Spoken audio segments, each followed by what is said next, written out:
મારું નામ સુરેશભાઈ ધરમજીભાઈ વાઘેલા, હું જહાંગીરપુરામાં રહું છું। હાલ અત્યારે મેં જહાંગીરપુરામાં ઇજારદાર બગીચો રાખેલો। બગીચાનું રખાણ છે મારે 12 લાખનું। એ બગીચાની અંદર મારે માલ હતો, પણ કાલની પરિસ્થિતિ એવી થઈ કે 7 થી 7.5ના ગાળામાં જે પવન ફૂંકાયો ઓચિતાનો, એ પવનમાં મારું કેરીનો પાક નિષ્ફળ ગયો એટલે કોઈ કામની કેરી ન રહી।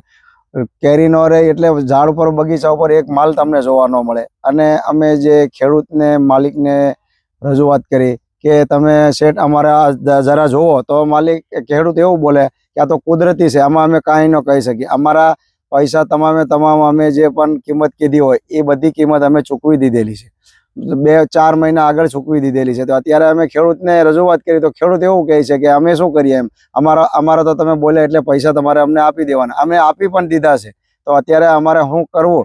અત્યારે અમે જીવ બચાવીને કાલની પરિસ્થિતિ એવી હતી, સાંજે 7 થી 7.5ના ગાળામાં માણસની તો પરિસ્થિતિ એટલી ગંભીર હતી, પણ ઉપર ઝાડની ઉપર માલ પણ તમને જોવા ન મળે, એટલી ગંભીર પરિસ્થિતિ હતી। તો એટલું અમે ખેડૂતને રજૂઆત કરી અને સરકારશ્રીને રજૂઆત કરીએ કે યોગ્યમાં અમારો પાક નિષ્ફળ ગયો તો અમને તમે સહાય કરો।